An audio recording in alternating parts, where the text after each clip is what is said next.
ನೋಡಿ ಇವತ್ತೇನೋ 2000 ಕೊಟ್ಬಿಟ್ರೆ ಮಹಿಳೆಯರೆಲ್ಲ ನಿಮ್ಮ ಭ್ರಮೆ. ಅವತ್ತೇನೋ ಒಂದು ಟೈಮ್ ಇತ್ತು, ಅವತ್ತು ಅದು ಮೋಸ ಆಗಿದೆ. ಆದ್ರೆ ಮುಂದೆ ಈ ಮೋಸ ಆಗಲ್ಲ ಅನ್ನೋ ಮಾತನ್ನು ಈ ಸಂದರ್ಭದಲ್ಲಿ ನಾನು ಹೇಳಕ್ ಇಷ್ಟಪಡ್ತೀನಿ.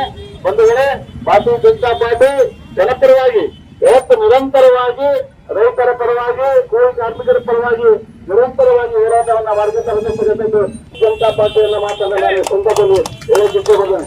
ಇವತ್ತು ನಮ್ಮ ನಾಯಕರಾಗಿರ್ತಕ್ಕಂಥ ನರೇಂದ್ರ ಮೋದಿಜಿಯವರು ಇವತ್ತು ಬಹಳ ಸೂಕ್ಷ್ಮವಾಗಿ ದೇಶವನ್ನ ಗಮನಿಸ್ತಾ ಇದ್ದಾರೆ. ತಮಗೆಲ್ಲ ಗೊತ್ತಿದೆ, ಇವತ್ತು ಕಿಸಾನ್ ಸನ್ಮಾನನ್ನ ಇವತ್ತು ಅವ್ರು ನಿಲ್ಲಿಸಬೇಕಾಗಿತ್ತು. ಆದ್ರೆ ಎಲ್ಲ ರೈತರಿಗೆ ಪ್ರತಿ ವರ್ಷಕ್ಕೆ 6,000 ರೂಪಾಯಿ ಕೊಡ್ತಕ್ಕಂಥ ಕೆಲಸವನ್ನ ಮಾಡಿದ್ರು. ಅದೇ ತರನಾಗಿ ಇವತ್ತೇನು ಇವರು 15 ಲಕ್ಷ ರೂಪಾಯಿ ಲೆಕ್ಕ ಕೇಳ್ತಾರೆ.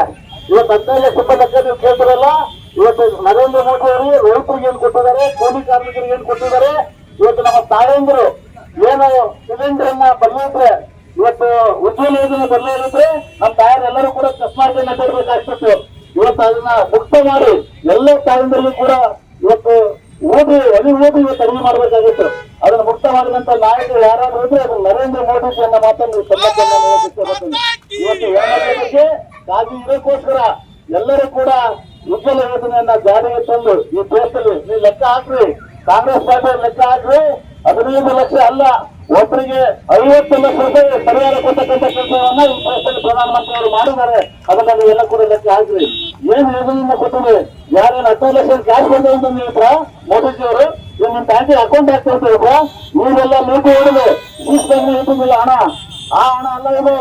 ಇವತ್ತು ದೇಶದ ಜನ ಬೇರೆ ತಿಳಿಸ್ತಕ್ಕಂಥ ಟ್ಯಾಕ್ಸ್ ಕಟ್ಟಿರ್ತಕ್ಕಂಥ ಹಣವನ್ನ ಇವತ್ತು ಅದೇ ಜನಕ್ಕೆ ಒಪ್ಪಿಸ್ಕೊಟ್ಟಿರ್ತಕ್ಕಂಥ ನಾಯಕ ನರೇಂದ್ರ ಮೋದಿ. ನಿಮ್ಮಂಗ ಸೂಕ್ಷ್ಮ ನೀತಿ ಹಣವನ್ನು ಇಟ್ಲಿಲ್ಲ. ಇವತ್ತಂತ ನಾಯಕ ಈ ದೇಶಕ್ಕೆ ಸಿಕ್ಕಿರ್ತಕ್ಕಂಥದ್ದು ನಮ್ಮೆಲ್ಲರ ಭಾಗ್ಯ ಮಾತನ್ನು ಕೂಡ ನಾನು ಈ ಸಂದರ್ಭದಲ್ಲಿ ಇವತ್ತು ನಮ್ಮ ಎಲ್ಲ ತಾಯಂದಿರು ಬಂದಿದ್ದಾರೆ, ನಮ್ಮೆಲ್ಲ ಭಾರತೀಯ ಜನತಾ ಪಕ್ಷ ಗೌರವಿತ ಎಲ್ಲ ಮುಖಂಡರು ಬಂದಿದ್ದಾರೆ. ತಮ್ಮೆಲ್ಲರಿಗೂ ಕೂಡ ವಂದಿಸಿ ತಾಯಿ ಒಂದು ನಮ್ಮ 4 ಮಾತು ಭಾರತ್ ಮಾತಾ ಕಿ, ಭಾರತ್ ಮಾತಾ ಕಿ, ಭಾರತೀಯ ಜನತಾ ಪಕ್ಷಕ್ಕೆ ಭಾರತ್ ಮಾತಾ ಕಿ. ಇವತ್ತಿನ ದಿನ 33% ಮೀಸಲಾತಿಯನ್ನ ವಿರೋಧಿಸಿ ಕಾಂಗ್ರೆಸ್ ಪಕ್ಷದವರು ಮಹಿಳೆಯರಿಗೆ ವಿರೋಧವನ್ನು ವ್ಯಕ್ತಪಡಿಸಿದ್ದಾರೆ. ಈ ಮುಖಾಂತರ ನಾವು ಎಲ್ಲ ಮಹಿಳೆಯರು ರಾಜ್ಯಾದ್ಯಂತ ಪ್ರತಿಭಟನೆಯನ್ನು ಮಾಡ್ತಾ ಇದ್ದೇವೆ.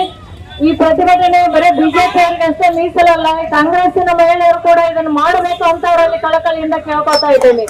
ಯಾಕಂದ್ರೆ ಎಲ್ಲ ಮಹಿಳೆಯರು ಇಡೀ ಒಂದು ಭಾರತ ದೇಶದಲ್ಲಿ ಎಲ್ಲ ಮಹಿಳೆಯರಿಗೂ ಮೀಸಲಾತಿ ಬೇಕಾಗಿದೆ. ಬರೀ ಬಿಜೆಪಿ ಪಕ್ಷದವರಿಗಷ್ಟೇ ಅಲ್ಲ, ಎಲ್ಲ ಮಹಿಳೆಯರಿಗೂ ಬೇಕಾಗಿರುವಂತಹ ಒಂದು ಮೀಸಲಾತಿಯನ್ನ ವಿರೋಧ ಮಾಡಿದ್ರು ಕೂಡ ಕಾಂಗ್ರೆಸ್ಸಿನ ಮಹಿಳಾ ಕಾರ್ಯಕರ್ತರು ಸುಮ್ಮನೆ ಇರುವುದು ಅಪಹಾಸ್ಯದ ಒಂದು ನೀತಿ ಅಂತ ಹೇಳಕ್ ಇಚ್ಛೆ ಪಡ್ತೇನೆ.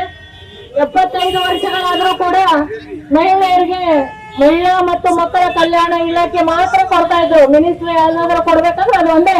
ತೇಜಸ್ವಿತ ಅವ್ರಿಗೆ ಶಕ್ತಿ ಇಲ್ಲ ಅನ್ನುವ ಮಟ್ಟಿಗೆ ಮೀಸಲಾತಿಯಲ್ಲಿ ಅವ್ರಿಗೆ ಕೊಡ್ತಾ ಇರ್ಲಿಲ್ಲ. ಈಗ ನರೇಂದ್ರ ಮೋದಿ ಅವರು ರಾಷ್ಟ್ರಪತಿಯನ್ನು ಕೂಡ ಮಹಿಳೆಯನ್ನಾಗಿ ಮಾಡಿದ್ದಾರೆ.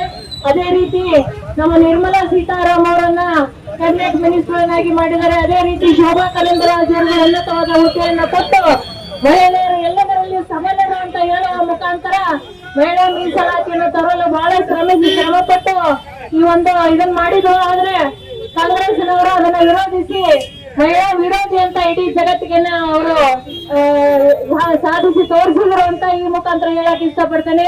ಅದೇ ರೀತಿ ಮೀಸಲಾತಿಯನ್ನು ನಮ್ಮ ನರೇಂದ್ರ ಮೋದಿ ಅವರು ಯಾವುದೇ ಮುಖಾಂತರ ಅವರು ತಂದೆ ತರ್ತಾರಂತ ಮಹಿಳೆಯರಿಗೆಲ್ಲ ನಮ್ಮೆಲ್ಲ ಮಹಿಳಾ ಮುಖಂಡರಿಗೆ ವಿಶ್ವಾಸ ಇದೆ.